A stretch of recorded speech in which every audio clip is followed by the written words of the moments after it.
Nous allons demander que le Seigneur nous parle. La Bible dit dans leur détresse, ils crièrent à l'Éternel. Il envoya sa parole et sa parole le guérit.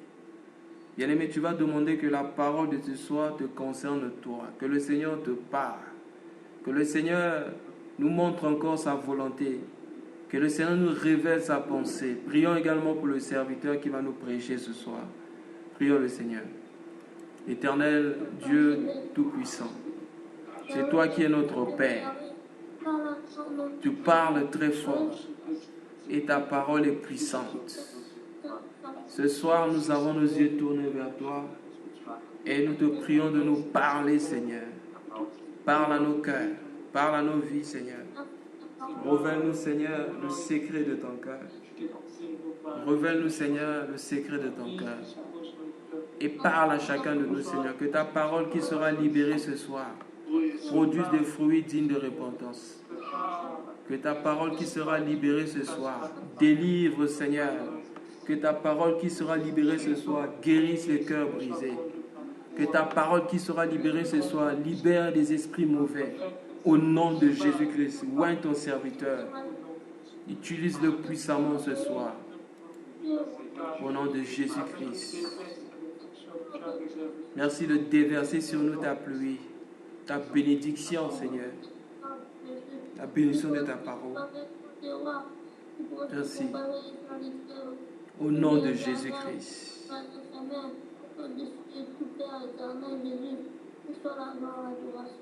Merci, Seigneur. Au nom de Jésus, nous avons ainsi prié. Amen. Oui, si nous pouvons tous muter nos micros pour n'écouter qu'une seule voix, nous allons recommander la parole à notre frère qui va nous exhorter ce soir. Merci.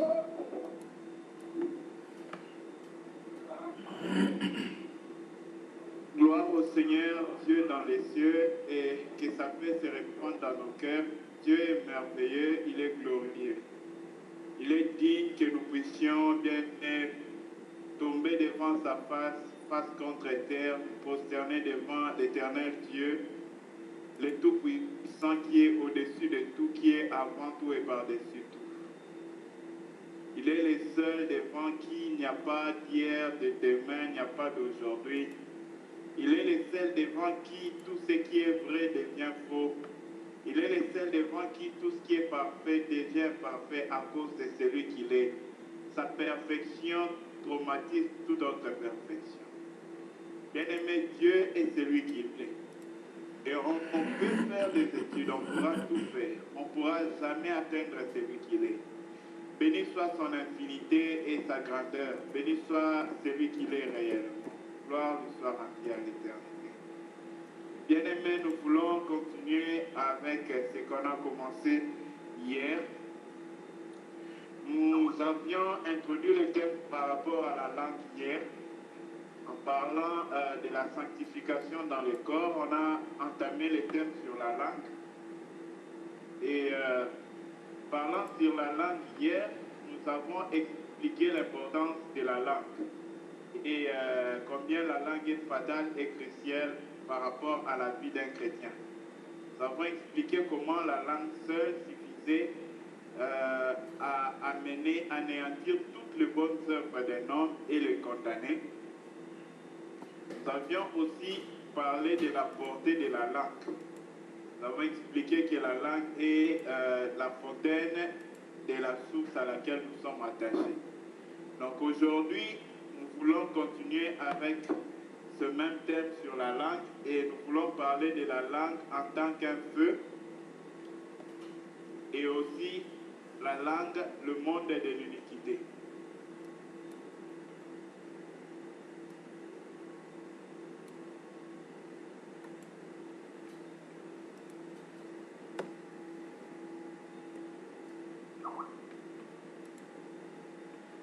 Béni soit Dieu qui nous bénit ce soir.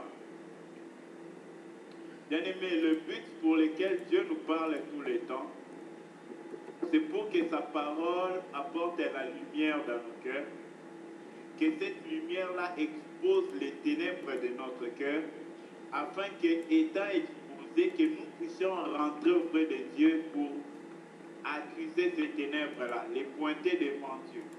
Lui qui est lumière et devant lui aucun ténèbre ne demeure. Et c'est là-bas que nous nous sommes délivrés de toute imperfection.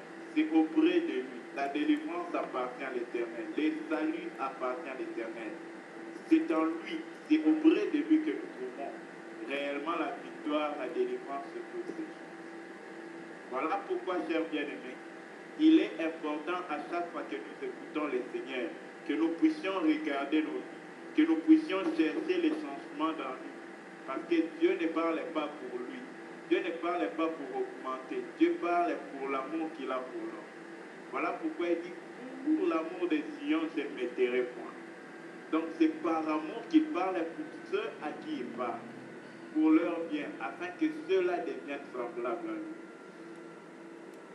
Or, bien aimé, Dieu, quand il parle de la langue de l'homme, nous allons nous rendre compte premièrement que Dieu définit la langue de l'homme comme un feu.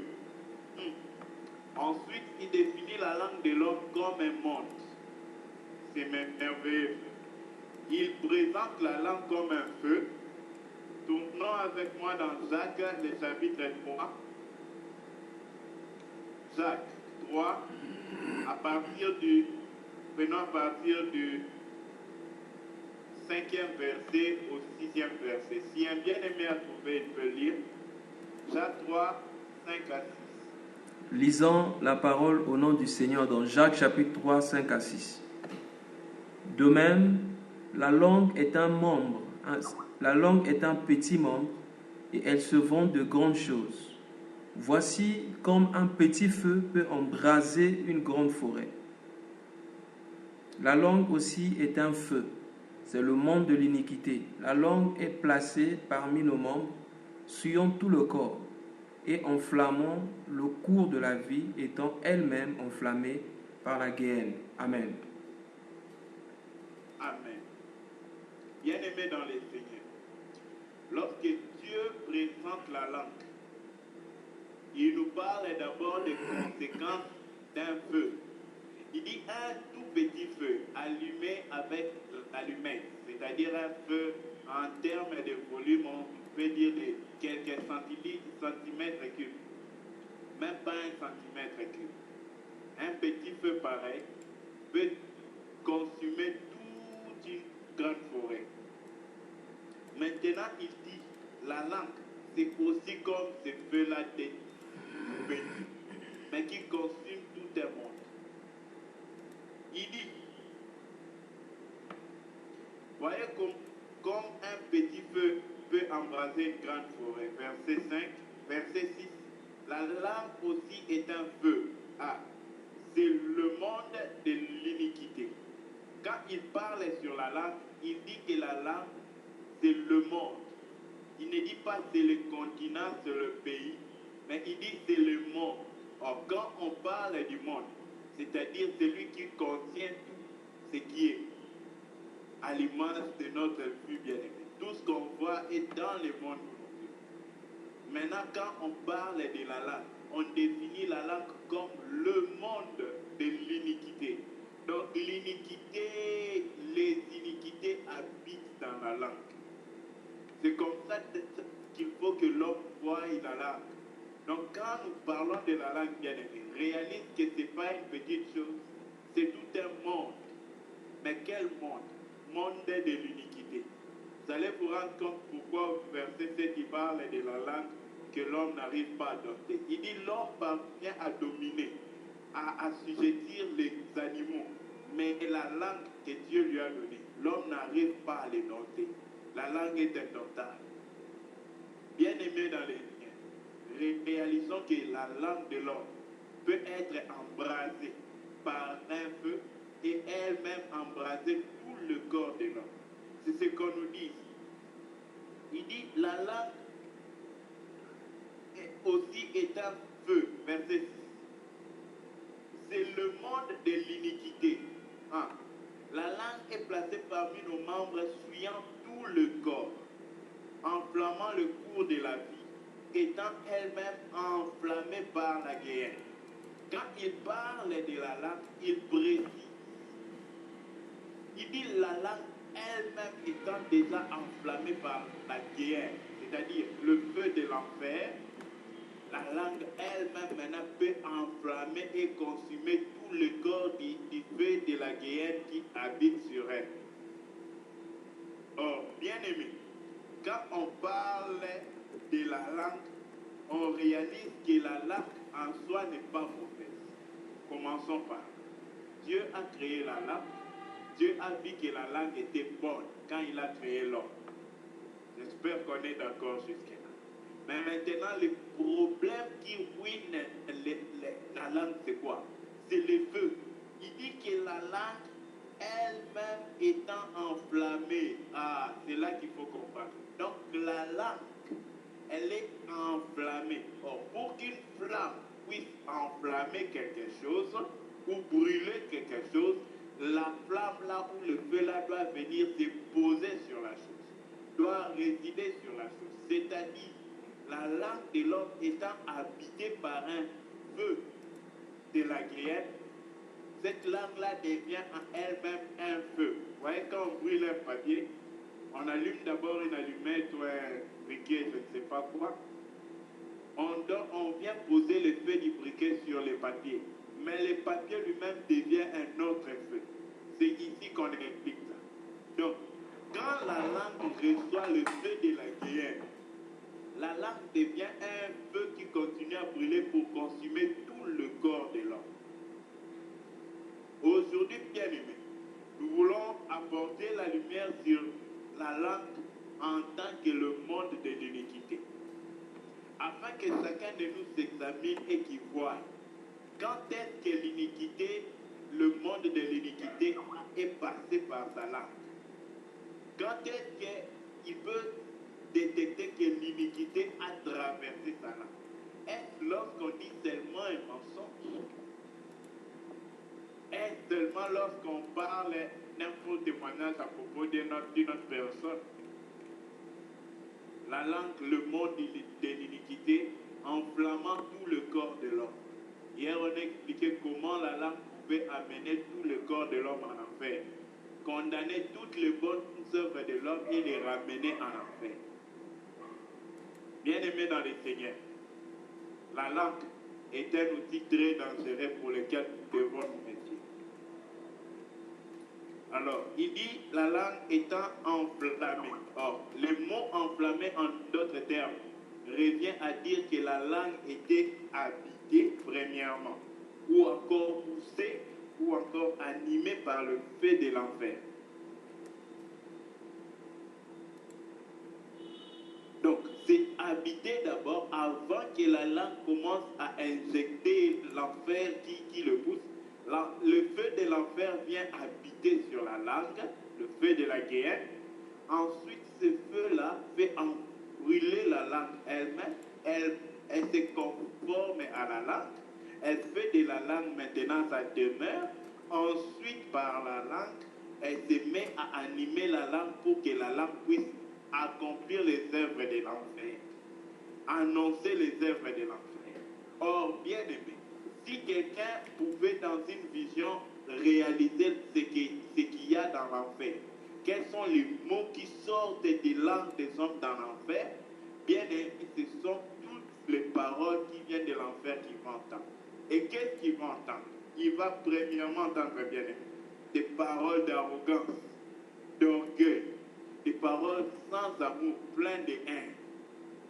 Toutes ces paroles-là viennent de l'enfer. Parce qu'il n'y a que l'enfer et le ciel. Et nous, sur la terre, bien aimés, nous avons le choix d'appartenir au ciel ou à l'enfer. Et maintenant, quand la guerre vient sortir par nous, frères, nous pouvons l'examiner au travers de ce qui sort. On ne reconnaît pas un arbre en regardant ses feuilles, par ses fruits. Parce que les fruits portent le caractère de l'arbre. Donc quand nous parlons bien, nous pouvons examiner la parole là. C'est quel esprit qui a produit cette parole à moi? L'esprit de Dieu peut dire ça? Non. Donc c'est l'esprit du malin. Parce qu'il n'y a que deux esprits. L'esprit de Dieu ou l'esprit du malin. D'où est venue cette parole? C'est vrai, l'autre là m'a provoqué. il m'a incité à dire ça. J'allais, oui, tu te mets en colère, mais la parole là vient d'où pour sortir en toi? Ça vient de l'enfer. Et qui est la porte de cette parole dans le monde des humains? L'enfer, c'est un monde spirituel. Le ciel est spirituel. Mais maintenant, dans le monde des humains comme ça, physique, qui est la porte de sortie de cet enfer-là parmi les hommes? C'est ta bouche. Voilà là où nous devons faire attention. Parce que l'enfer, pour sortir parmi les hommes, elle passe par la bouche d'un homme. C'est la bouche qui vient manifester les ténèbres dans le monde des hommes. Oh bien-aimés, nous devons faire très attention. Nous devons faire très attention.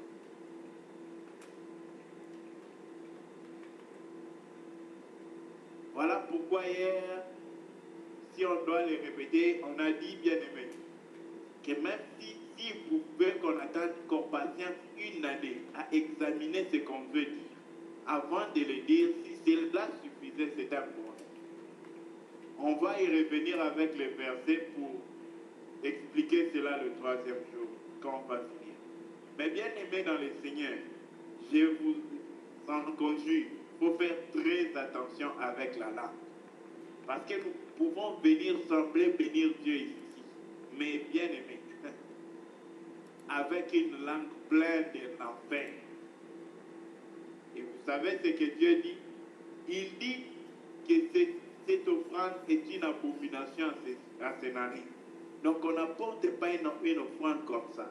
Des lèvres remplies du feu de la géhenne. C'est ce qui a en horreur pour Dieu. Dieu ne prend pas plaisir à cela. Voilà pourquoi nous devons faire très attention à nos langues. Qu'est-ce qui sort par ta langue? Qu'est-ce qui sort de ta langue? Qu'est-ce qui réside sur ta langue? Quel feu? Bien-aimé, réalisez une chose. Dieu qui a créé l'homme, Dieu qui connaît l'homme. Lorsque Dieu a créé l'homme, il a fait l'homme tel que l'homme est et Dieu a trouvé sa peau. Mais lorsque Dieu devait venir reposer l'Esprit de Dieu sur l'homme, bien-aimé, posons-nous la question. Pourquoi est-ce que Dieu n'a pas mis des yeux de feu au jour de Pentecôte? Pas des cheveux de feu, pas des mains de feu. On peut même dire qu'il donne des mains de feu pour guérir les malades. Mais Dieu n'a pas d'abord cherché les mains de feu, les cheveux de feu. Dieu a d'abord donné des langues de feu aux hommes.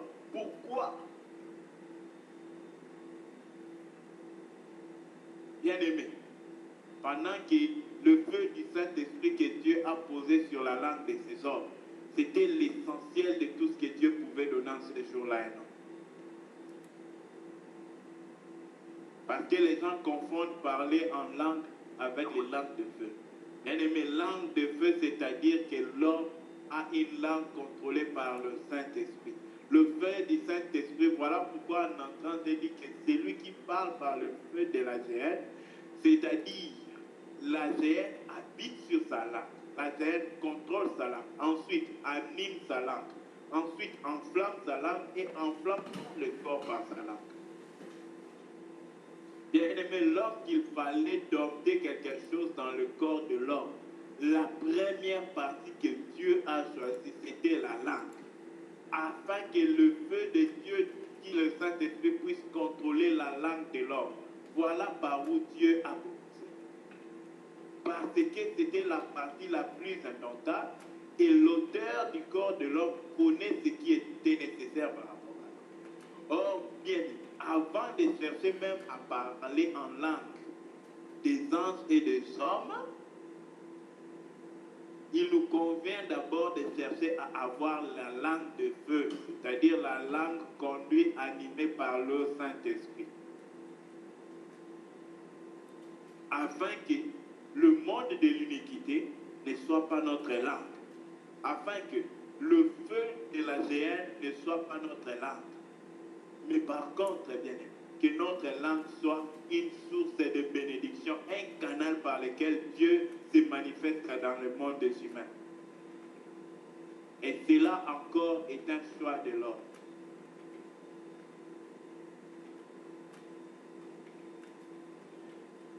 pour commencer à identifier cas par cas, nous allons commencer par l'arrogance. Donc, lorsque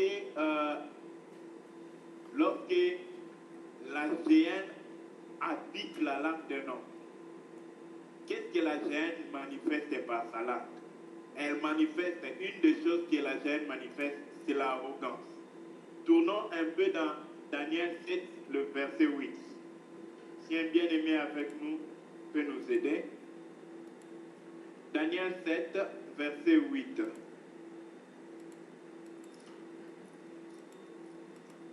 Lisons Daniel chapitre 7, verset 8. Je considérais les cornes, et voici une autre petite corne sortie du milieu d'elle. Et 3 des premières cornes furent arrachées devant cette corne. Et voici, elle avait deux yeux comme des yeux d'homme, et une bouche qui parlait avec arrogance. Amen. Amen. Bien-aimés, remarquez que lorsqu'on parle de la bête ici, on identifie deux de ces parties. Les yeux, la bouche. Et quand on parle de la bouche de la bête, on dit une chose très la bouche qui parlait avec arrogance. Bien-aimés, le début de l'arrogance, c'est le malin, c'est le diable.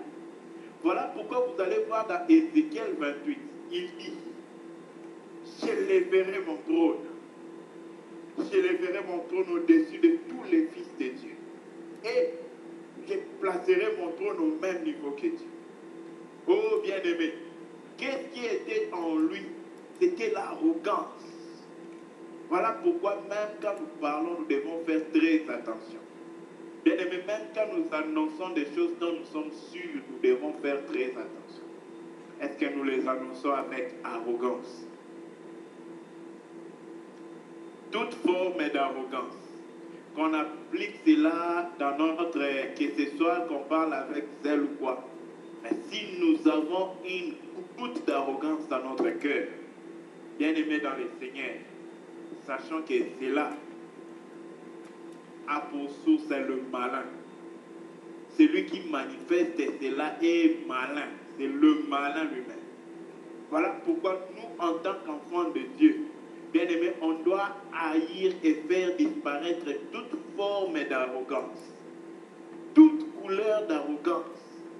Toute couleur d'arrogance doit disparaître de nos lèvres, de notre être entier, bien-aimé.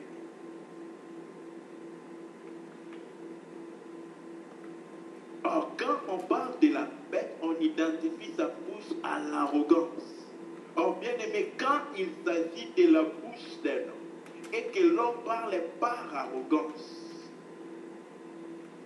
bien aimé, quel esprit parle en nous? L'esprit de la bête. Vous avez besoin d'un esprit maître pour mesurer quel esprit ou un détective pour détecter quel esprit. Non, on n'a pas qu'à écouter sa voix. Que l'arrogance se fait facilement révéler par la voix, par les paroles, par la tonalité. Quelqu'un qui parle avec une certaine arrogance individuelle, on comprend facilement de qui il s'agit. Il dit, j'élèverai mon trône au-dessus des fils de Dieu. Je mettrai mon trône égal à Dieu. Qui est Dieu? Une créature comme toutes les autres, auquel seulement Dieu a fait grâce, il t'a mis à un certain niveau par rapport aux anges. Bien-aimés dans le Seigneur, réalisons que l'arrogance est quelque chose de très nuisible et très mauvaise. Et Dieu en a Dieu dégoûte les arrogants. Si un homme veut être arrogant, bien-aimé, lisons un peu la suite. 7, verset 9, il dit, j'ai regardé pendant que l'on plaçait des trônes et l'ancien des jours s'assit.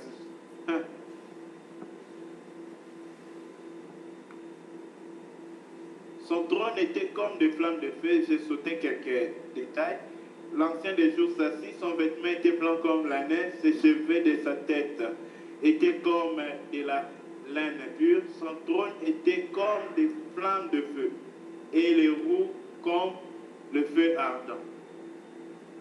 Donc quand on parle du trône, bien aimé, nous nous rendons compte que du trône de Dieu est aussi un feu. C'est ainsi et c'est par là que nous reconnaissons bien pourquoi Dieu a mis les langues de feu sur les hommes de la chambre haute, afin que ces hommes-là soient contrôlés par un seul trône. Lorsque quelqu'un a la langue de feu, c'est plus lui qui parle, c'est l'esprit qui contrôle ses paroles. C'est l'esprit qui anime ses paroles. C'est poussé par l'esprit qu'il parle de la part de Dieu. Pas question de prêcher au nom de Dieu, mais parler, c'est-à-dire toute activité par laquelle tu parles, bien aimé, tu parles poussé par l'esprit, animé par l'esprit, conduit par l'esprit. C'est l'esprit qui active ta langue. C'est l'esprit qui a pris contrôle de ta langue. Et l'esprit n'a aucune arrogance. En aucun cas. Voilà pourquoi nous devons faire attention. Voilà pourquoi nous devons faire très attention. L'esprit n'a aucune arrogance. Des fois, nous nous permettons de dire, moi jamais, toi jamais, tu es quoi? Pas même qui, mais Dieu qui est qui? Mais les hommes sont quoi? La poussière. Bien aimé, que l'orgueil ne nous fasse pas perdre de vue ce qu'on est réellement. Nous ne sommes que poussière. C'est comme ça que Dieu dit de l'homme. Dieu dit l'homme n'est que poussière, il retournera à la poussière. Et que pensons-nous être, bien aimés? Quel mensonge croyons-nous? Que nous sommes quelque chose ou quelqu'un? L'arrogance est mortelle.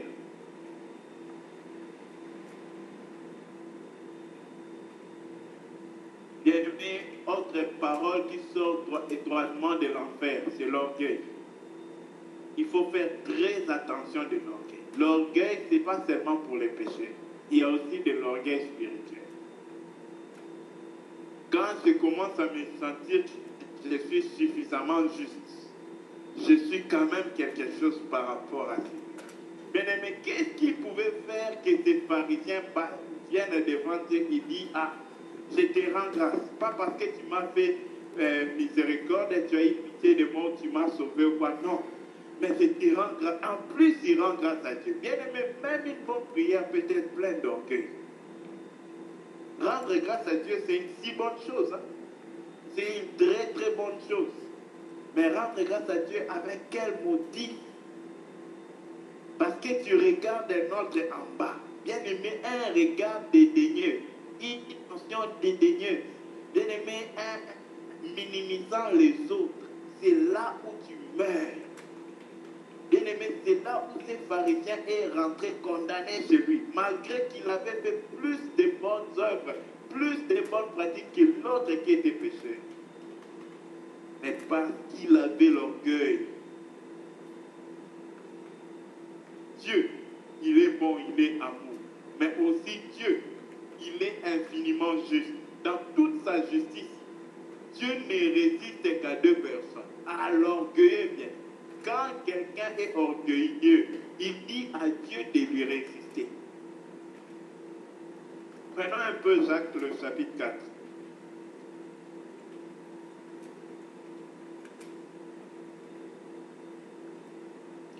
Jacques 4, le verset 6. Je vais rapidement lire.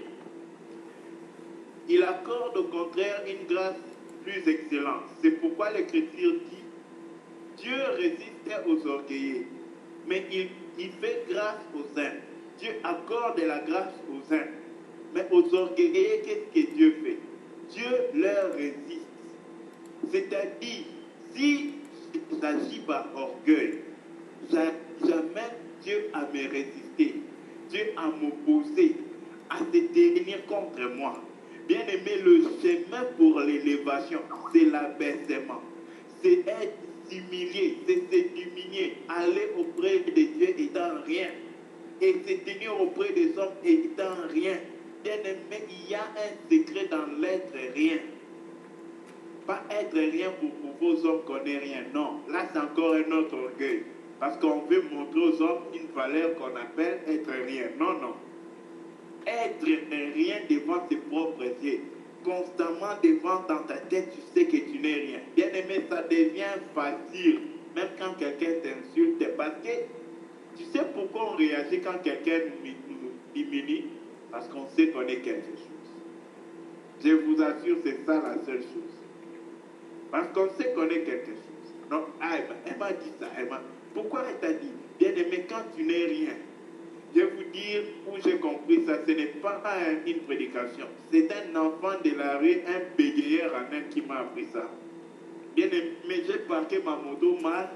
Et le pauvre enfant, il venait pour me demander de l'argent. Mais tellement j'étais mal positionné, maladroit que j'étais.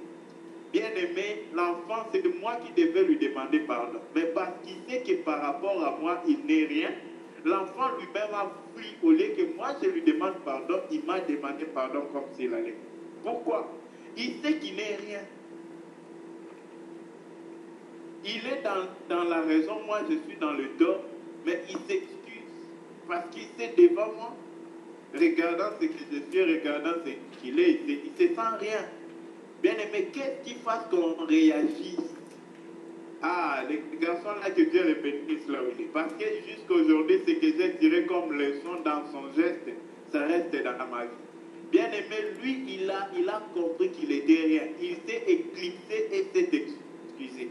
Mais l'orgueilleux que moi j'étais en ce moment-là, bien aimé, je me suis dit que tout va bien, il s'est excusé. C'est après en route que l'Esprit du Seigneur a commencé à m'exhorter. Bien aimé, des fois nous confondons les choses. Nous pensons être quelque chose. Nous sommes rien. Je vous dis, nous sommes rien. Et si tu n'arrives pas à voir ça, fais un bon tour dans l'hôpital, dans des bons coins. Tu vas voir à quoi ressemble l'être humain. À rien.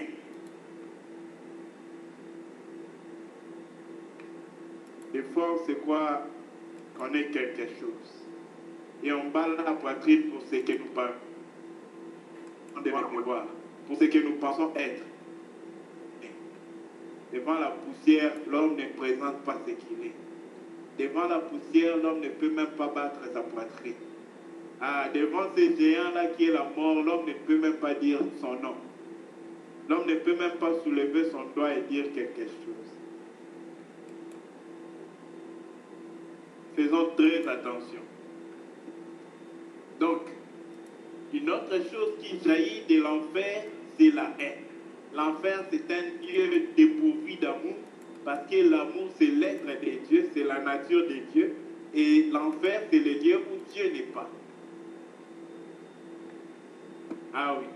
Les frères vont prendre le verset pour dire que Jésus est descendu en enfer, oui. Il est descendu en enfer, mais il ne demeure pas en enfer. Il est parti faire son ministère là-bas, mais il ne vit pas là-bas. Bien-aimé dans le Seigneur, l'enfer c'est un lieu dépourvu de Dieu, dépourvu d'amour. Il n'y a point d'amour là-bas. Voilà pourquoi toute parole dépourvue d'amour, pleine de haine, bien-aimé, vient droitement de l'enfer et est un exercice de la langue animée par le feu de la guerre. Voilà. Donc c'est l'enfer tout droit qui s'exhibe dans le monde des humains par la langue d'un homme. Voilà pourquoi lorsque nous entendons notre langue manifester une parole sans amour, peu importe si c'est l'autre qui a agi sans amour envers nous, peu bien aimé, il n'est pas ton affaire. Ton affaire c'est ta vie. Qu'est-ce que ta vie exhibe? Qu'est-ce que ta vie produit? Même si c'est l'autre qui a commencé. Mais quand tu sors la parole sans amour, ce n'est pas l'autre, c'est ta langue. Alors dis à Dieu, l'enfer vient de sortir par moi. Je ne peux pas tolérer ça encore une fois. Seigneur, je ne sais pas comment vaincre ça. Sauve-moi. Pleure, c'est comme si tu avais perdu l'essentiel de ta vie. Crie à l'Éternel qui aura pitié de toi et te sauvera. Ainsi tu trouveras le salut sur ses bâtiments. Mais si tu dis, c'est lui-même qui a commencé. Je te dis, tu deviens toi-même la demeure, la porte et la maison de l'enfer. Et le feu de la guerre va prendre un vrai boulevard dans ta âme. Passera toujours par là sans embouteillage. Bien aimé, nous devons faire très attention. très, très attention. À chaque fois que nous sommes poussés par une circonstance à parler sans amour, c'est-à-dire avec haine, nous devons faire attention. Mieux vaut même quitter l'endroit, partir un peu à côté, et puis revenir après, que de demeurer là et dire cette parole à elle.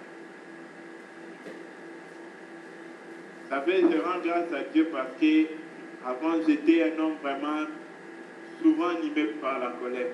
Et un jour, un conseil que ma mère m'a dit, Paul, quand tu te fâches, c'est pas bien. Alors quand tu te sens déjà que ça monte, va retire-toi de là où les hommes sont, amène-toi quelqu'un. Bien aimé, avant que Dieu m'affranchisse de cela, j'ai pris son conseil positivement et ça m'a beaucoup aidé. Donc quand je sentais déjà que ça bouillonne, je me retirais. Avant de parler ou d'agir et de regretter après. Parce que tout ce que l'homme fait par la colère, il le regrette après. Pas au moment de la colère. Au moment de la colère, il se sent qu'il est, c'est lui. Pourquoi des fois quand je vois quelqu'un se fâcher ou agir, je ris. Je sais qu'il ne sait pas ce qu'il fait. S'il savait, il allait pleurer au lieu de se contenter de ça. Bien aimé, il faut faire très attention. Dieu qui nous a créés avec toutes ces émotions en nous, il nous connaît. Et il sait que nous pouvons surmonter cela. Il sait aussi lorsque nous tolérons cela. Il sait quand nous prenons plaisir à cela. Dieu voit tout ça. Donc que la haine ne soit point bien aimée, ce qui anime nos paroles. Qu'aucune parole dépourvue d'amour ne jaillisse de nos langues. Tel est le désir de Dieu pour ta vie et ma vie. Aucune, je ne dis pas quelques paroles, aucune. Et Dieu peut faire cela si seulement nous lui donnons notre langue, afin que le feu qui est devant le trône de Dieu vienne habiter sur notre langue. Quand nous allons ouvrir la bouche, ce serait Dieu qui va parler par nous. Dieu veut faire cela dans la vie de tout un chacun. Voilà pourquoi il en parle. Dieu pouvait permettre que quelqu'un d'autre soit connecté maintenant. Pourquoi il a permis que ce soit toi?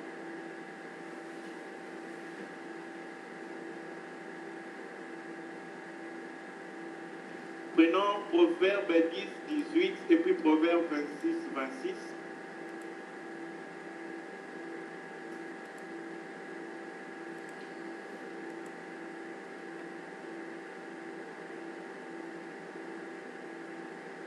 Disons Proverbe.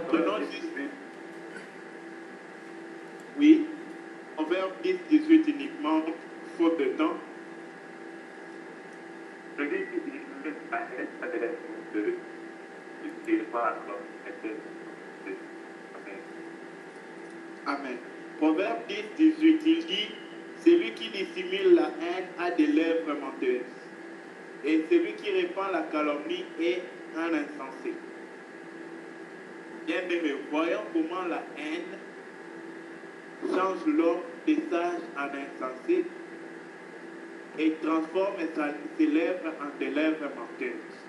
Voilà pourquoi un chrétien doit haïr la haine. Tout ce qui est de la haine ne doit pas jaillir par nos lèvres. Nous devons mettre un gros cadenas lorsque nous voyons la haine animer notre cœur, afin que nos lèvres ne puissent pas parler de ces choses que les malins excitent dans nos cœurs.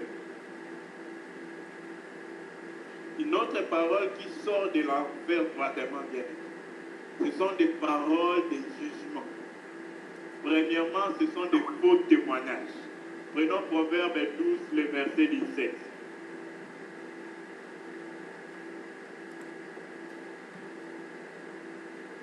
Proverbe 12, verset 17.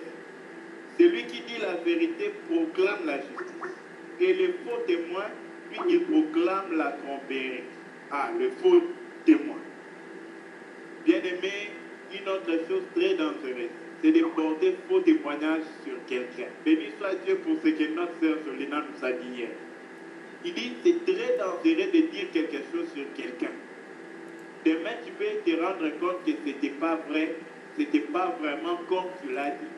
Tu t'excuses auprès des gens à qui tu l'as dit. Mais ces gens-là ont aussi dit à d'autres personnes. Qu'est-ce que tu vas faire pour réconcilier le faux que tu as porté témoignage à propos de quelqu'un? C'est très dangereux d'être un faux témoin. Quelqu'un qui va témoigner sur les mal. Bien-aimé, quand on est rempli d'amour, on ne peut pas parler en mal. On ne peut pas porter un faux témoignage. Seule la haine manifeste cela. C'est par la haine qu'on porte un faux témoignage. C'est parce qu'on est dépourvu d'amour. Regardons nous-mêmes dans nos vies. Combien de fois nous avons parlé sans amour? Combien de fois nous avons porté un faux témoignage sur un autre? Peut-être pour montrer que nous on voit mieux, nous on comprend mieux, ou nous on est mieux, nous on suffit beaucoup plus. Bien-aimé, c'est très dangereux, ça vient de l'enfer. Que ce soit toi, que ce soit moi qui fasse cela, la source de cela c'est l'enfer. Et la sortie de cela, c'est l'homme qui parle ainsi. Ainsi cet homme-là est le canal propice, le canal bien organisé pour l'enfer, pour que l'enfer sorte dans le monde des hommes.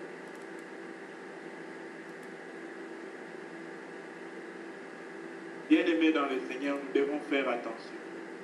Une autre parole de jugement qui sort droitement de l'enfer, ce sont des paroles d'accusation. Nous allons revenir à ce verset que nous avons souvent lu, Apocalypse 12, le verset 10.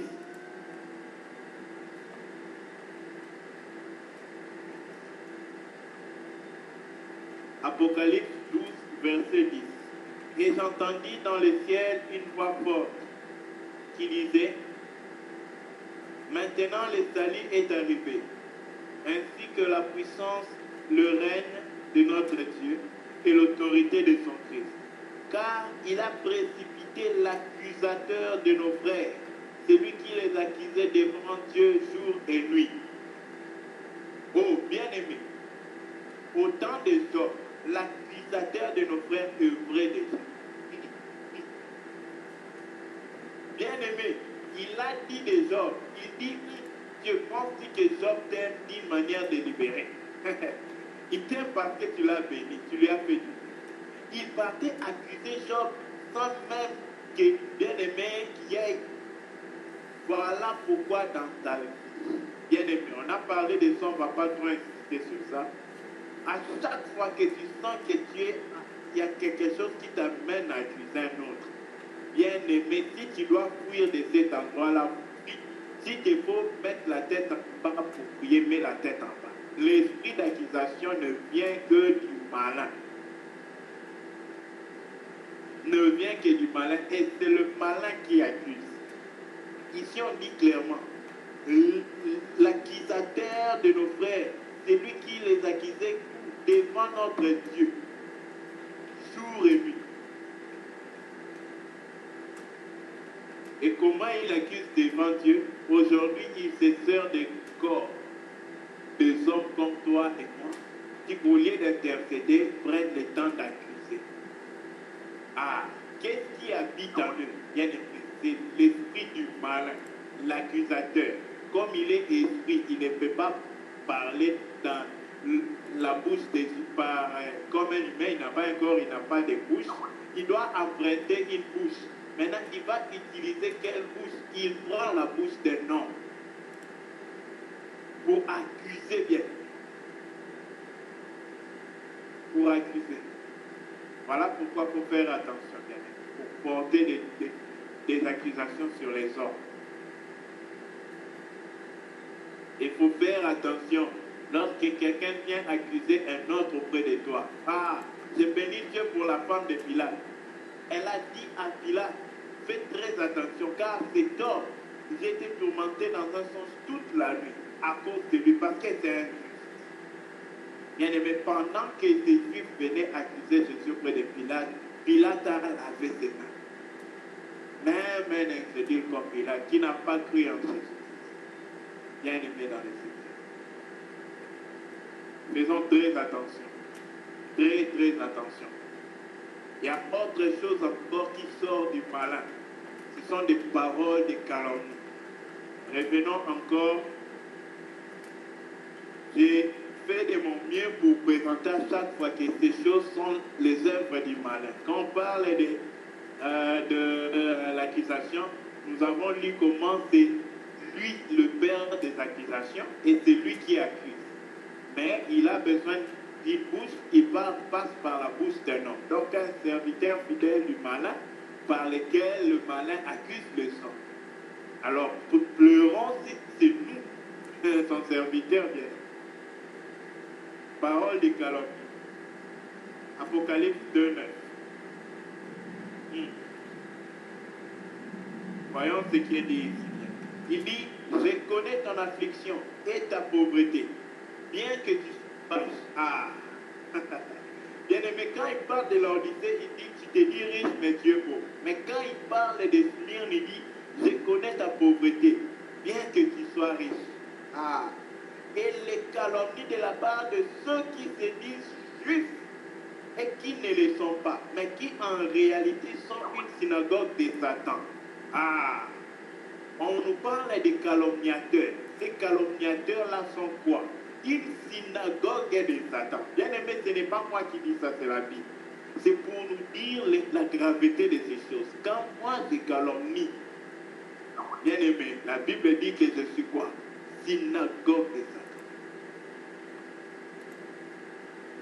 Quand on parle du temple de Dieu, c'est le Dieu où Dieu vient habiter. Mais maintenant, quand c'est le diable qui habite, il fait de cette maison-là une maison de calomnie. La langue de calomnie, c'est-à-dire, la langue là, c'est les temples, les synagogues du malin. Bien aimé, ne permettons pas que nous soyons ainsi, en aucun cas. Haïssons la calomnie, prions, demande à Dieu, tape sur la table. Non, non, non, pas ma langue, pas ma langue. Parce que bien aimé, si être une synagogue de Satan, c'est grave. Hein? C'est pas si on disait à quelqu'un qu'il est synagogue de Satan, peut-être qu'il va porter les gants. Mais, qu'on le dit, les paroles des hommes ne sont que des paroles, mais on est vraiment une synagogue de Satan, c'est qu'il faut beaucoup pleurer. C'est plus malheureux que quelqu'un le dise, parce qu'un homme ne dit qu'un mot. Oui, poursuivons. Autres paroles qui sortent de l'enfer sont des paroles méchantes. Nous allons rapidement prendre Malachie 3, le verset 13. Parmi les paroles méchantes, il y a des paroles rudes. Bien aimé, la Bible nous dit que le Saint-Esprit a pour fruit la douceur. Le Saint-Esprit n'apporte pas des paroles rudes dans l'homme. Lorsque nous avons souvent une parole rude, bien aimé, peu importe la circonstance. Mon but aujourd'hui, bien aimé, c'est de t'amener à examiner ce qui sort de toi. Quand cela est sorti, examine-le. Ça vient d'où? Et puis quand c'est du malin, haïs ça, tue ça, ne permet pas cela de revenir. Par la prière, bien sûr. Crucifie cela. C'est ce que je veux dire. À Malachie 3, le verset 13. Malachie 3, Malachie. Malachie 3, verset 13. Vos paroles sont de moi, dit l'Écrivain.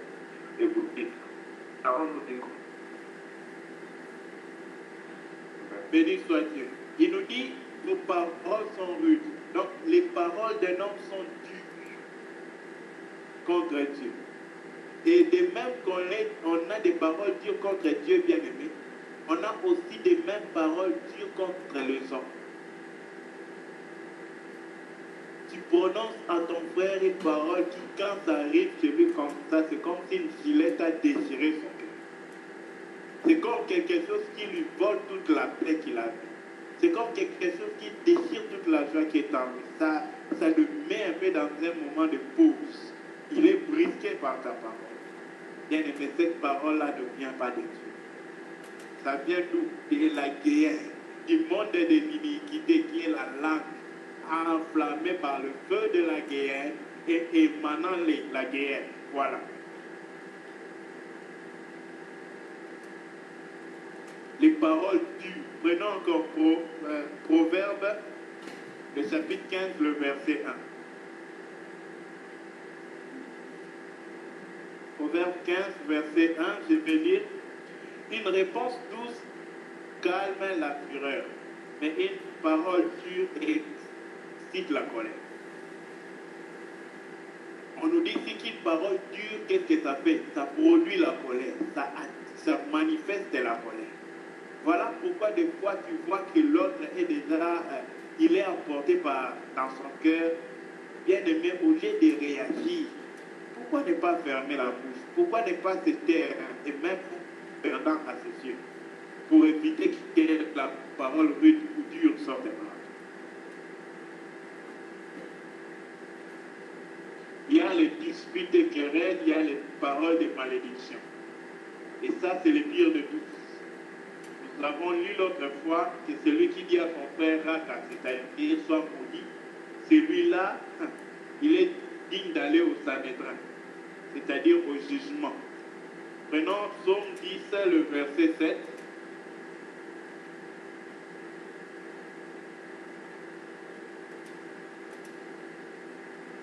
Psaume 10, verset 7. Ta bouche est pleine de malédiction, de tromperie et de fraude. Viens sous ma langue de la famille et de l'iniquité. Ah, encore le monde de l'iniquité revient. Donc, quand quelqu'un a bien aimé une bouche pleine de malédictions, qu'est-ce qui habite en lui? Bien aimé, les malédictions, c'est le domaine du malin. Je vous dis, les malédictions, c'est le domaine du malin. Quand quelqu'un maudit un homme, bien aimé, c'est un malin.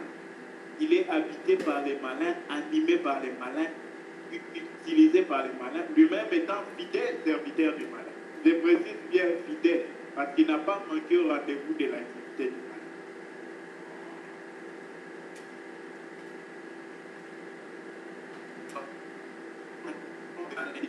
Maudit,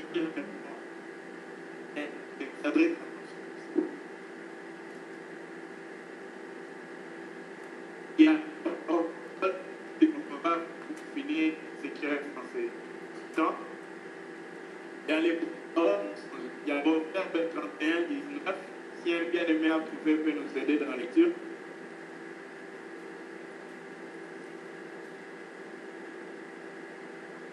Je prends Proverbe 6, le verset 17. Rapidement.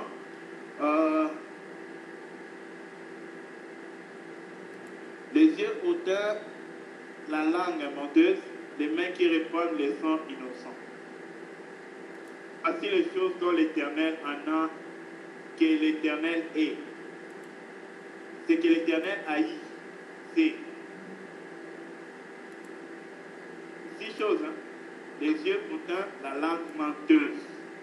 Bien aimé, Dieu haït le mensonge. Parce que le mensonge, c'est l'opposé de Dieu. Le père, les générateurs du mensonge, c'est le diable. Maintenant, tout mensonge vient du diable. Ayant déjà parlé de ça l'autre fois, mon papa y a insisté. Mais ce que je voulais insister, c'est par rapport à l'hypocrisie, qui est aussi un autre mensonge. C'est-à-dire, ne pas être ce qu'on est, ne pas faire ce qu'on fait réellement, mais prétendre faire autre chose. Ésaïe 29 sur l'hypocrisie. Ésaïe 29, le verset 13. Si un bien-aimé à trouver peut nous aider. Entre-temps, je vais prendre Jérémie 12, le verset 12.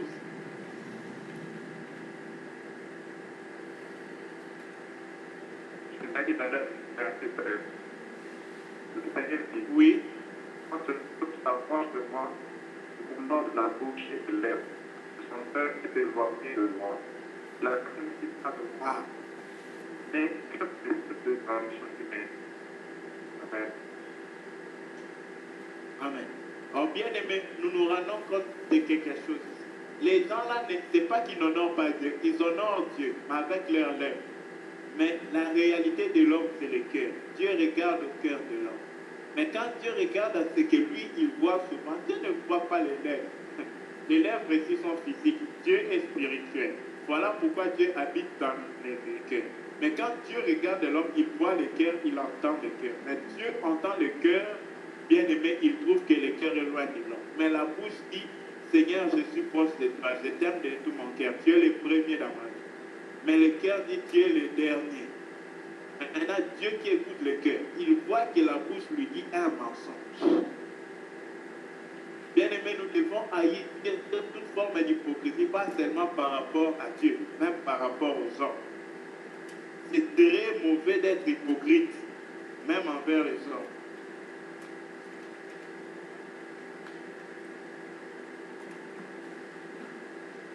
Vous pourrez lire par rapport à l'hypocrisie, par rapport aux hommes, au Proverbe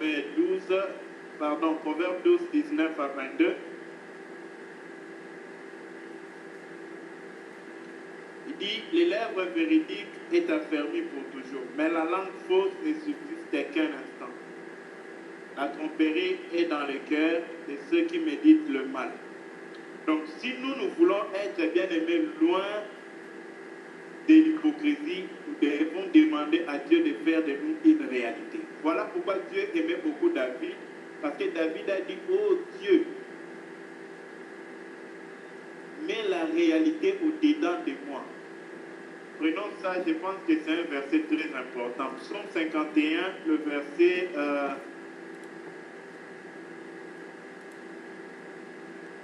verset 12, je pense.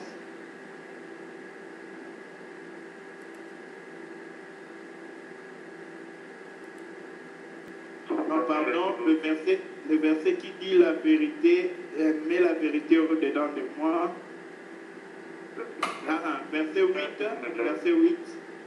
Verset 8. Mais tu veux que la vérité soit au cœur. Fais donc pénétrer la parole au-dedans de moi.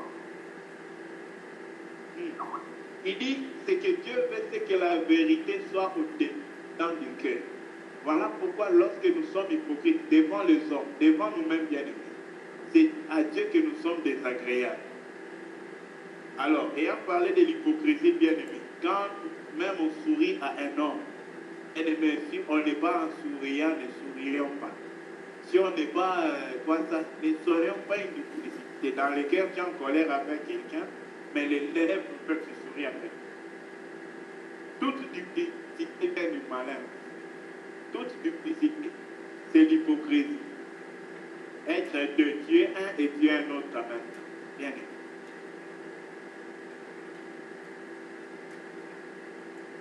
Et ensuite, il y a les paroles flatteuses. Ah, en voilà un autre fils, bien aimé. Les flatteries. Il y a des gens qui il veut seulement un profit, mais il vient avec une flatterie, pas parce qu'il te dit ce qui est vrai, mais parce que seulement il veut quelque chose. Psaume 12, le verset. Un instant, s'il vous plaît.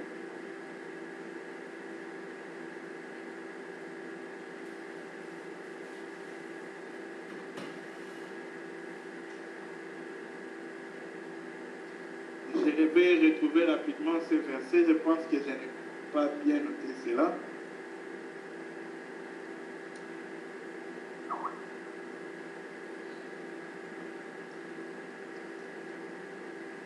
Donc, ici, nous voulons parler par rapport à la flatterie et aux paroles flatteuses.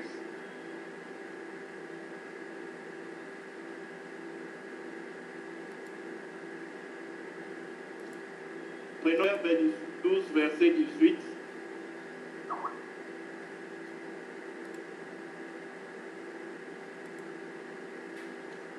Si un bien-aimé a trouvé peut nous aider. Oui. Fais de ta férue. Elle, pas de chef, laisse très clair. Dans la message apporte la guérison.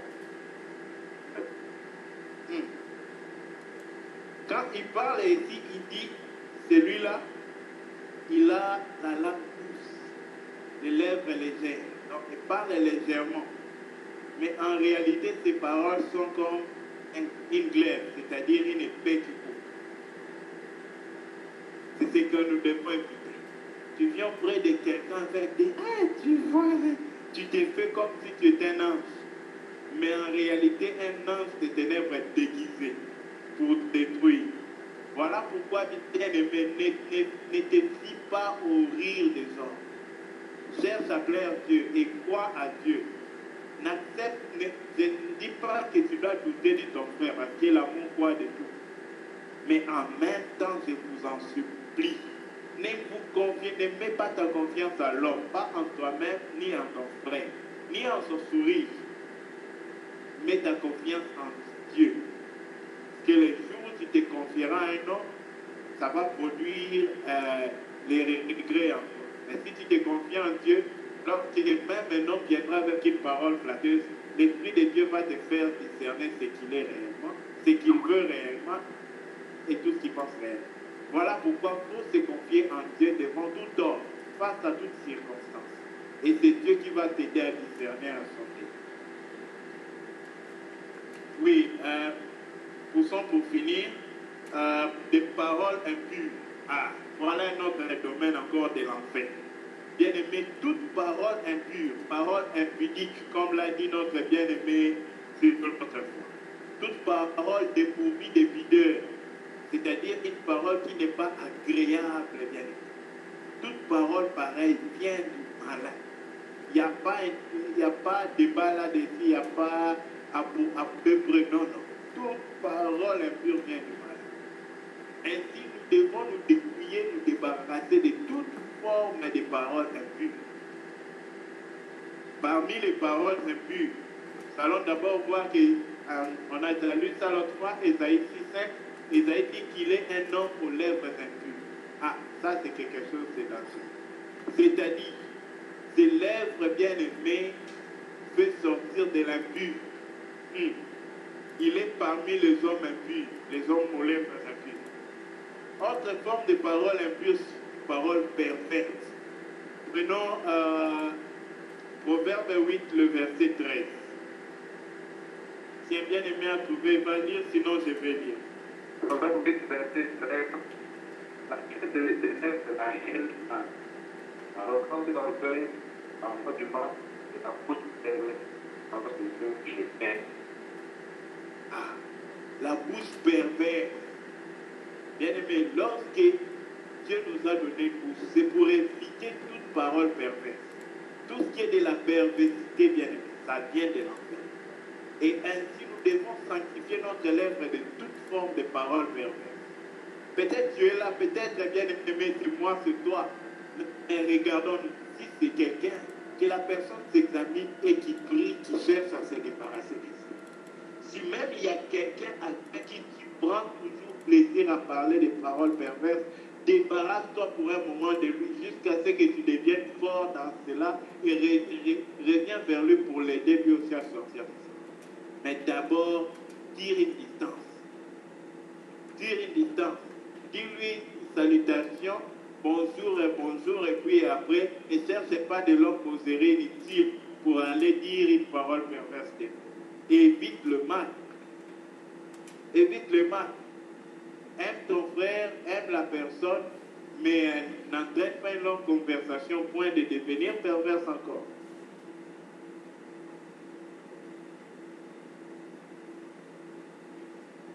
Il y a des paroles aujourd'hui que l'homme dit. Il a entendu les musiciens pousser un cri. Il s'est dit c'est un monde qui ça sonne bien, ça sonne. Tu vas sonner de l'enfer. Bien-aimé, ne vous amusez pas, il n'y a rien pour rien dans ce monde. Toute parole déclarée par ces gens ont un but de déclaration. Tu ne sais pas ça vient de quelle voix, tu ne sais pas l'essentiel de ce que ça veut dire, et toi aussi tu le mets sur ta vie. Tu chantes, tu es ivre. Enivre-toi bien. Bien-aimé, il y a des gens qui font des incantations ou des mots sans savoir, par des simples mots comme ça. Tu ne sais pas qu'est-ce que ça veut dire. Voilà pourquoi nous devons examiner toutes choses. La plupart de ces choses que vous voyez gagner la célébrité, ça devient un mot de tout le monde. Il faut faire très attention avec ça. Ils viennent d'où? L'apôtre Jean dit, nous ne parlons pas selon ce monde. Et il parle selon ce monde. C'est pourquoi le monde les approuve. Mais nous ne parlons pas le langage de ce monde. Un chrétien doit faire attention. Quel langage fait-il? Parce que je me souviens qu'il y a des expressions, nos bien-aimés du Congo, par exemple, vont comprendre. Moi, si des autres. Des expressions totalement d'enfer qui entraînent les jeunes filles à s'habiller comme des démons. Bien-aimé, ça vient de l'enfer. Vous pensez le musicien qui a amené ça parmi les hommes, il a tiré ça du ciel. Non, il n'y a que le ciel et l'enfer. Toi-même choisis si ça vient de Dieu.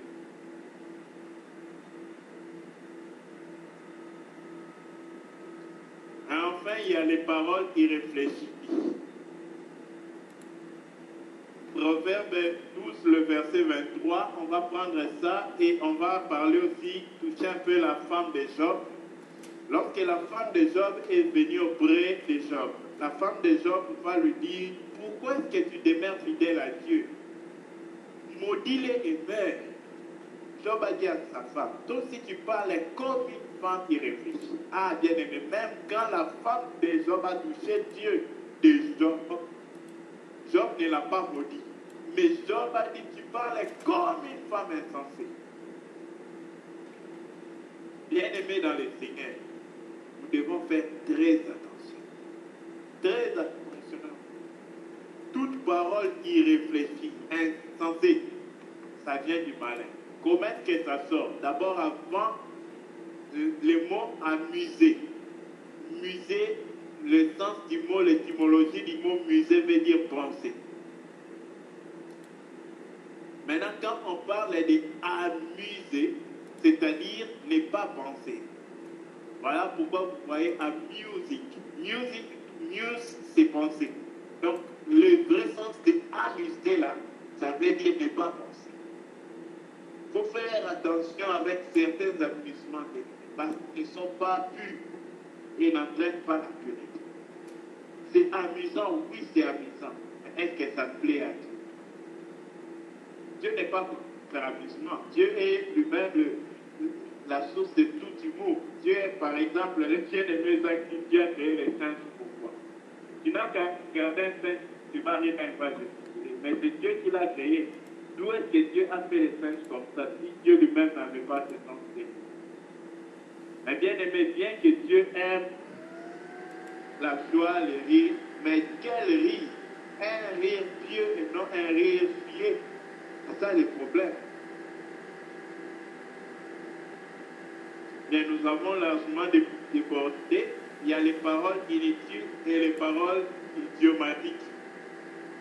Donc, on nous a instruit hier par la sœur Jolina. Ce sont des paroles liées au langage du monde. Le monde dit comme ça, l'homme aussi qui se dit en Christ dit comme ça. Alors l'apôtre Jean dit, et ils sont du monde, ils parlent selon le monde les écoute. Mais nous sommes de Christ, nous devons parler le langage de Christ. Souvenons-nous de Chibolette, et ceux qui ne prononçaient pas Chibolette, comme Israël n'était pas du peuple de Dieu. Donc le langage, ça indique d'où tu es. Que Dieu nous bénisse. Merci. Amen. Merci pour le nom de Jésus-Christ. Et bien aimés, nous avons écouté beaucoup de choses. Nous allons prier pour, premièrement, demander que le Seigneur nous fasse grâce. Qu'on n'ait pas des paroles de flatterie en nous. Bien aimés, qu'on réalise qu'à chaque fois que nous prononçons ces paroles-là, qui viennent de l'enfer, nous représentons le diable sur la terre. Le diable utilise notre corps pour faire véhiculer sa pensée. C'est pourquoi la Bible dit que nous sommes le temple de Dieu. Nous ne devons pas rester avec les temples des idoles. Et lorsque nous parlons le langage de l'enfer, c'est une façon bien aimée de glorifier Satan. Nous allons prier le Seigneur afin qu'il nous donne le discernement.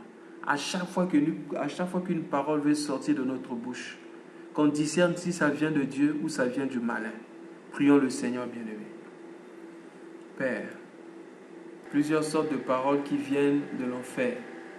On a parlé des paroles inutiles, des paroles idiomatiques, des paroles de flatterie, des paroles de méchanceté, des paroles remplies de mensonges, d'hypocrisie, des paroles de malédiction, des paroles de querelles, de disputes.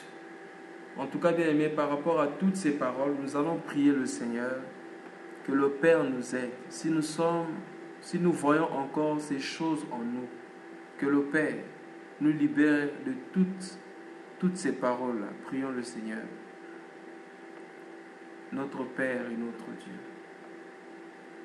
C'est toi qui nous libères du mal. La Bible dit que si nous t'invoquons, quiconque invoque le nom du Seigneur sera sauvé. Papa, nous te prions pour le salut de notre langue. Papa, je te prie pour le salut de ma langue, Père. Toute mauvaise parole qui ne vient pas de toi. Tout ce qui n'est pas inspiré par toi, Éternel. Aussi ce soir, sur les paroles d'accusation. Il y a non seulement les paroles d'accusation, mais il y a aussi les gestes d'accusation. Nous allons prier que le Seigneur nous aide à savoir qu'à chaque fois que nous accusons, nous glorifions le diable, prions le Seigneur. Père, nous venons auprès de toi. Nous avons aussi appris concernant les paroles de jugement. Le Seigneur Jésus a dit, avant de chercher à enlever la paille dans l'œil de l'autre, nous devons d'abord nous voir nous-mêmes enlever ce qui est plus gros dans notre œil. Nous allons prier qu'on apprenne à faire le tôt jugement. Celui qui se juge lui-même n'aura pas le temps de juger les autres. Parce qu'à chaque fois qu'il sera en train de chercher à faire le tôt jugement, de regarder soi-même à la lumière de la vie de Jésus-Christ, certainement il trouvera quelque chose qui n'est pas de Christ. Et cela va le pousser à la sanctification. Nous allons prier le Seigneur, qu'on apprenne à nous juger nous-mêmes et de ne pas chercher à juger les autres. Prions le Seigneur. De l'orgueil. L'orgueil vient du diable. Nous allons prier le Seigneur qui nous montre dans notre comportement toute forme d'orgueil et qui nous aide à nous dépouiller de l'orgueil. Car la Bible dit que celui qui devient orgueilleux commence à lutter avec Dieu, car Dieu résiste aux orgueilleux. Prions le Seigneur bien-aimé. Prie sur l'arrogance. L'arrogance peut se manifester même dans la démarche, dans notre façon de marcher, dans notre façon de parler, dans notre façon de regarder les gens, dans notre façon de considérer les gens, dans notre façon de rejeter les gens. Nous allons prier que le Seigneur nous libère de toute arrogance. Au nom puissant de Jésus-Christ, qu'on regarde tout le monde comme Dieu les regarde. Père, tu nous as aimés et tu ne nous as pas ignorés. Tu nous as aimés et tu es venu, Seigneur, habiter au milieu des hommes. Nous n'avons pas raison, Seigneur, de négliger les hommes à cause de leur rang social, à cause de leur position ethnique ou à cause de la couleur de leur peau éternelle. Voilà pourquoi, Père, nous venons auprès de toi, Seigneur. Demander ta grâce dans notre vie. Libère-nous de toute forme d'arrogance. L'arrogance dans notre façon de parler, dans notre façon, Seigneur, de nous comporter, dans notre façon d'agir. Aide-nous, Seigneur, au nom de Jésus-Christ. Oui, bien-aimés dans le Seigneur, oui, bien-aimés, nous allons prier le Seigneur qui nous donne un cœur capable de supporter les autres et continuer à les aimer et à intercéder pour eux. Prions le Seigneur. Papa, nous venons auprès de toi.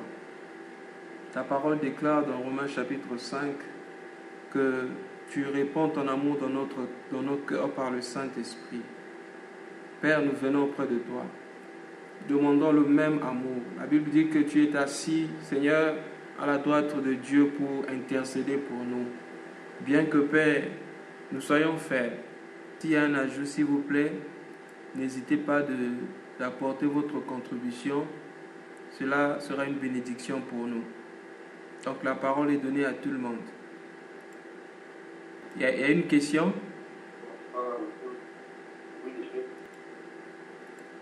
Oui, allez-y, frère. Ma question avancée, j'aimerais que nous occupions de parenthèses. Merci.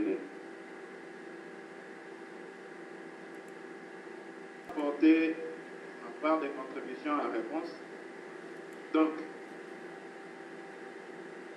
tout ce qui est pervers, c'est ce qui est tordu, c'est ce qui n'a pas un fondement correct. Donc, chacune de nos paroles sont censées avoir un fondement, un but, pour lesquelles elles doivent être déclarées. Alors, lorsque nos paroles n'ont pas un fondement et un but,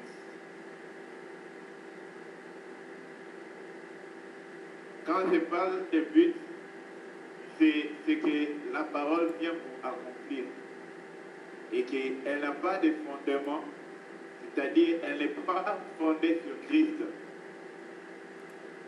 Et une forme de parole perverse, par exemple, c'est une parole qui est insensée et qui, comment dire ça,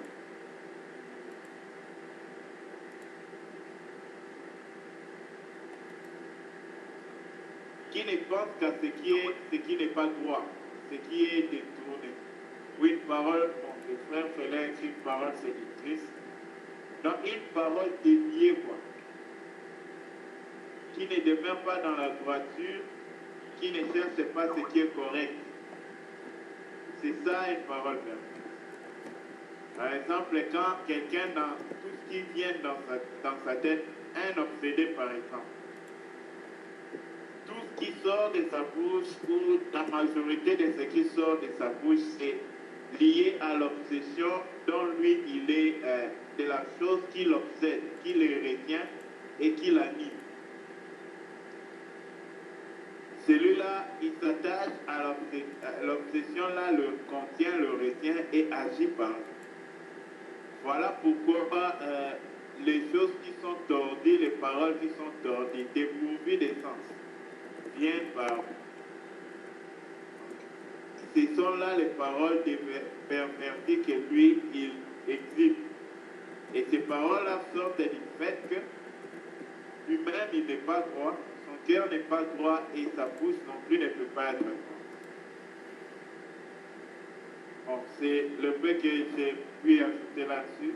Sinon, je remets la parole à nos frères pour nous éclairer plus. Et le frère Gauthier pose une autre question. Des paroles du genre, lorsque les gens disent tu es sexy, est-ce une parole perverse? Oui, c'est une parole perverse parce que quand on dit sexy, c'est ce qui est lié au sexe. Si un frère peut apporter aussi une contribution par rapport à cela.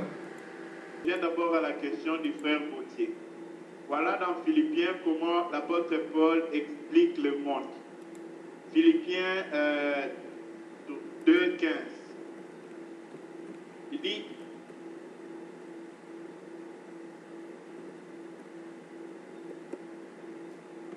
afin que vous soyez irréprochables et purs, des enfants de Dieu irrépréhensibles, au milieu d'une génération perverse et corrompue, parmi laquelle vous brillez comme des flambeaux dans le monde. Portant la parole de vie, je pourrais me glorifier au jour de Christ et de n'avoir pas couru en vain ni travaillé en vain. Il parle de la génération corrompue. Quelle est la génération perverse et corrompue? C'est le monde. Pourquoi il appelle la génération de ce monde corrompu? Parce qu'ils sont déviés de Dieu. Parce qu'en eux précisément, ils ont la pensée tournée vers le désir sexuel et les désirs de leur chair. Voilà pourquoi on les appelle pervertis. La perversité n'est pas seulement liée au sexe, mais en une bonne partie, la perversité est liée au sexe et à la sensualité. Donc tout ce qui excite la sensualité de l'homme et le désir charnel de l'homme, cela est attaché à la perversité. Maintenant, le monde vit selon la perversité, le monde prend plaisir à la perversité. Mais nous, en tant qu'enfants de Dieu, nous devons haïr la perversité et aimer ce qui plaît à Dieu. C'est-à-dire, Dieu a créé, pour répondre à la question de la sœur Annette, elle dit: tout ce qui est lié au sexe est-il nécessairement pervers? Ma sœur, Dieu a créé le sexe. Dieu n'est pas pervers. Le problème, c'est quelle est l'intention qui est liée au sexe.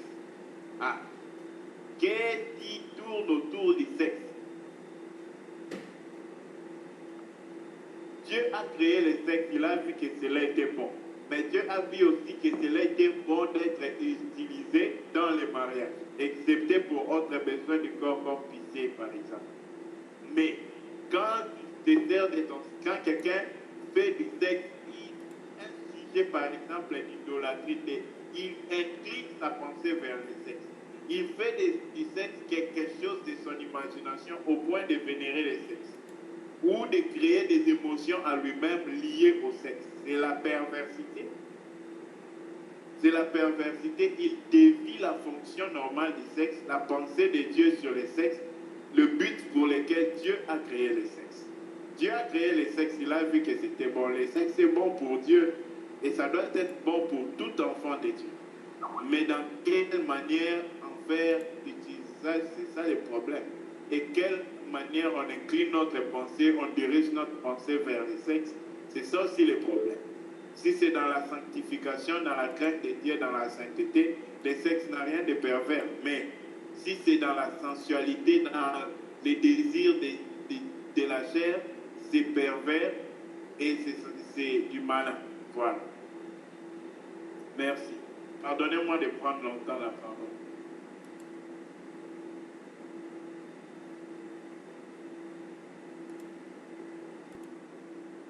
Et j'aimerais simplement soulever ce que le frère Paul vient de dire concernant la perversion. C'est comme ce que je viens de coller là. Hier, nous avions parlé, je crois que c'est avec le frère Thierry, bien avec le frère Paul. Nous avions dit que beaucoup de gens changent l'utilisation commune d'une chose pour en faire un autre but. Donc, pervertir quelqu'un, c'est pousser à quelqu'un à faire contraire à ce que la personne est censée faire normalement. Parce que la Bible dit que, et non, nous savons, il y a un proverbe, je crois, qui dit que l'homme n'est bon, mais c'est la société qui le corrompt. Ça veut dire, corrompre, ça vient de la perversion. Aujourd'hui, tu peux pervertir quelqu'un, pas seulement en utilisant le sexe, tu peux pervertir quelqu'un en lui apportant un mensonge, par exemple. Si on prend l'exemple, comme a demandé le frère Gauthier, l'exemple de la perversion, c'est ce que le diable a fait dans l'Éden. Il est venu avec un mensonge tout en cherchant quelque chose derrière ce mensonge-là. Il vient auprès de Ève avec un mensonge. Il vient auprès de Jésus avec un mensonge. Dans un seul unique but de les pervertir. Lorsque nous voyons dans la Bible, on parle souvent il y a un terme qu'on utilise biblique, c'est lorsqu'on parle d'une personne qui change de position. Si ça me vient à l'esprit, je vais écrire. C'est aussi de la perversion. Lorsqu'on dit qu'une personne, comme on dit en lingala, bien aimé, je ne sais pas si vous pouvez m'aider, à pengui, au pengui samoto. C'est ça, pervertir quelqu'un. Donc c'est un peu ça ce que j'allais ajouter. Donc s'il y a un bien aimé qui peut traduire ce mot-là, au pengui sa voilà. C'est ça la perversion. On ne séduit pas seulement par le sexe. On séduit quelqu'un, c'est-à-dire on le détourne, on le corrompt, on lui change ses intentions, ses idées. C'est séduire une personne. Donc, lorsqu'on parle de la séduction, ce n'est pas seulement sur le sexe. Donc, le mot séduction, perversion, ce sont les mêmes mots de la même famille. Voilà. Bon, je voulais donner un passage, toujours dans le même sens du message et de la question. C'est dans 1 Pierre chapitre 4 verset 11. Je viens de mettre ça sur le mur. C'est l'apôtre Pierre qui écrit, il dit ceci. Si quelqu'un parle, que ce soit comme annonçant les oracles de Dieu. Si quelqu'un remplit un ministère, qu'il le remplisse selon la force que Dieu communique, afin qu'en toute chose, Dieu soit glorifié par Jésus-Christ, à qui appartiennent la gloire et la puissance au siècle des siècles. Donc la Bible dit que lorsque nous parlons, lorsqu'on ouvre notre bouche pour parler, que cela devait être comme si nous annoncions les oracles de Dieu. Maintenant, toi, tu es frère. Tu te dis frère. Et la Bible dit que tout celui qui prononce le nom de Jésus s'éloigne du mal. Lorsque tu dis à une sœur, ou encore tu dis même à un frère, puisque cela se dit partout, frère, tel que tu es habillé aujourd'hui, tu es sexy.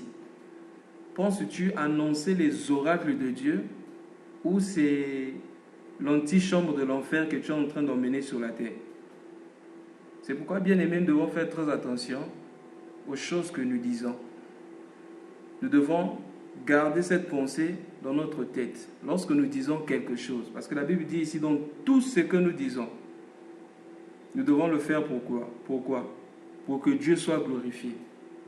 Donc, lorsque nous disons quelque chose, même si le monde peut trouver ça normal, nous devons toujours penser, est-ce que cela va glorifier le Seigneur ou pas? Alors si cela ne glorifie pas Dieu, tant mieux, il est mieux de se taire que de dire cette chose-là. Par rapport toujours aux paroles, bien aimées, les paroles qui sortent de notre bouche, de nos jours, on dit Dieu facilement, on dit Jésus-Christ facilement, surtout le milieu anglophone. Tu vas au marché comme ça, tu remarques que les prix ont flambé. Tu cries, oh my God! Tu fais un faux pas, tu fais tomber quelque chose. Oh mon Dieu, Jésus, mais qu'est-ce que Dieu veut bien faire au supermarché? Le prix a augmenté, toi tu cries, oh my God! Qu'est-ce que Dieu veut faire dans tout ça? Alors que la Bible dit, tu ne prendras pas le nom de l'Éternel, ton Dieu, en vain. Donc cela parle aussi des paroles. Il y a quelquefois des paroles que nous disons comme ça, mais nous ne réalisons pas que, quelquefois en disant ces paroles-là, nous attristons le cœur de Dieu.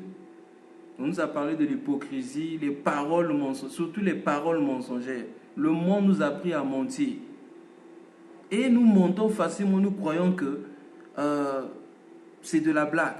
Lorsque nous disons, nous avons dit ça hier, quand nous disons par exemple mort de rire, est-ce que tu es vraiment mort? Quand tu dis je suis mort de rire, tout est cassé, c'est fini pour moi. Faisons très attention, bien-aimés. Merci bien, c'est tout ce que je voulais ajouter ce soir. Je voulais aussi laisser la parole aux bien-aimés. Peut-être qu'il y a des frères qui veulent apporter les contributions par rapport à cela.